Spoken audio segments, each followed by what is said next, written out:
Baik, pada bagian ini atau pada slide ini saya akan menjelaskan beberapa konsep dasar terkait serikat buruh dan hubungan mereka dengan manajemen. Pertama, serikat buruh adalah organisasi pekerja yang bekerja secara bersama-sama untuk menegosiasikan upah dan kondisi kerja. Contohnya, serikat buruh bisa meminta kenaikan upah minimum, tunjangan kesehatan, atau jam kerja yang lebih manusiawi. Lalu, hubungan serikat buruh manajemen menggambarkan bagaimana kedua pihak bekerja sama dalam proses perundingan maupun di luar perundingan.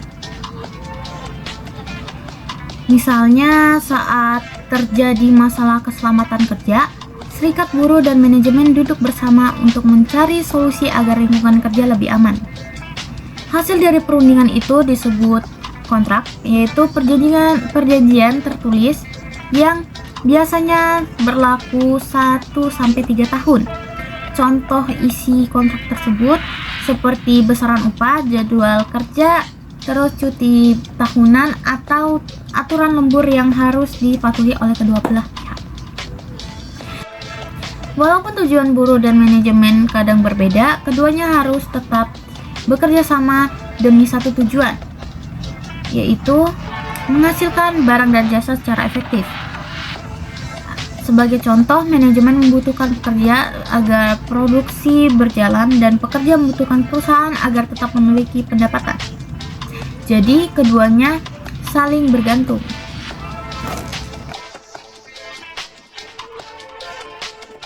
Untuk organisasi serikat buruh yang terbentuk itu pertama ada craft union atau serikat kerajinan. Organisasi ini didirikan untuk para pekerja yang terampil dalam bidang kerajinan atau perdagangan tunggal. Lalu yang kedua ada Night of Labor yang didirikan pada tahun 1869. Organisasi ini bertujuan untuk meningkatkan moral pekerja dan menghilangkan depersonalisasi pekerja.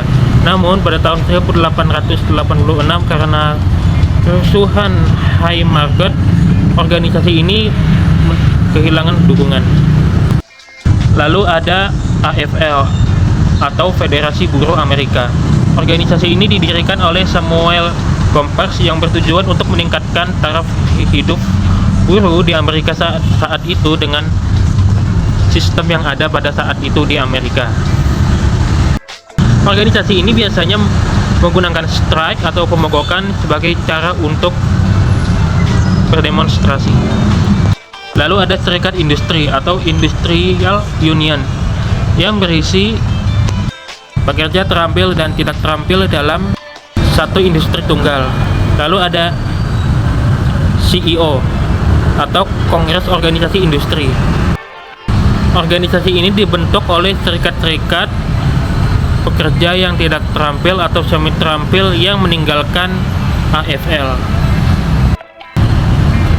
Pada tahun 1955, AFL dan CEO bergabung menjadi satu organisasi, yaitu AFL CEO, dan menjadi organisasi buruh terbesar di dunia pada saat itu. Baik, nama saya Jason Diawan. Di sini saya akan kembali menjelaskan tentang sumber kekuatan serikat. Sumber kekuatan serikat adalah kekuatan negosiasi serikat berasal dari suatu jumlah keanggotaan mereka dalam suatu industri dan dari kelompok hukum yang menjamin hak-hak mereka. Yang kedua ada tren penurunan keanggotaan.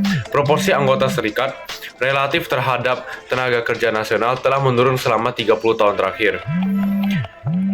Penurunan ini disebabkan oleh beberapa faktor, seperti yang pertama ada penurunan serikat industri dan pertumbuhan industri non-serikat seperti teknologi tinggi.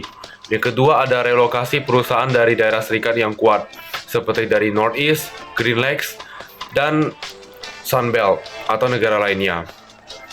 Yang terakhir ada manajemen menawarkan dan kondisi kerja yang lebih baik, mengurangi keinginan karyawan untuk membentuk atau bergabung dengan serikat. Selanjutnya saya akan menjelaskan tentang kemitraan serikat, yaitu manajemen hubungan serikat. Manajemen telah bergerak dari mentalitas permusuhan kita lawan mereka menjadi kerjasama atau kemitraan untuk meningkatkan tempat kerja, kualitas, dan mengurangi biaya dalam rangka menghadapi pasar yang kompetitif. Halo, saya Muhammad Rizal Falevi dan di sini saya akan menjelaskan bagian dari hubungan serikat buruh dan manajemen di bagian undang-undang. Nah, yang pertama yaitu adalah slide Undang-Undang Norris LaGuardia tahun 1932, yaitu mempersulit perusahaan untuk mendapatkan perintah pengadilan yang melarang pemogokan dan kegiatan serikat.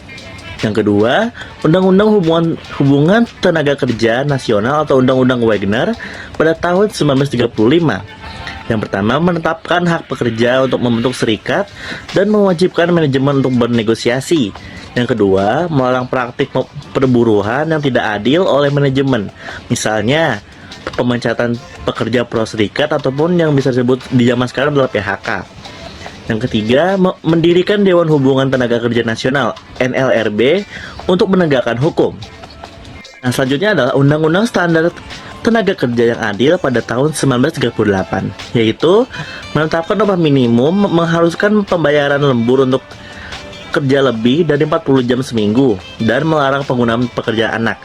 Nah, maksudnya adalah setiap adanya sebuah kerja lembur, maka diharuskan adanya pembayaran tambahan dan juga dilarang adanya pekerjaan anak-anak yang di bawah umur karena anak-anak memiliki tubuh yang sangat rentan dan otak yang masih belum bisa mencerna tentang pekerjaan.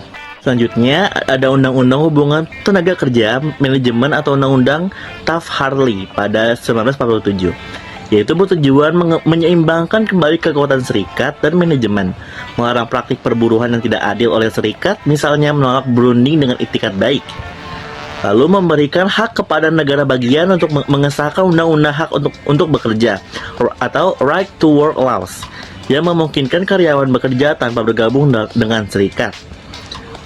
Lalu yang terakhir adalah Undang-Undang Landrum Griffin pada 1959, dirancang untuk mengatur fungsi internal serikat buruh dan mengharuskan serikat untuk mengajukan laporan tahunan menyusul kasus korupsi di antara pemimpin serikat. Makasih.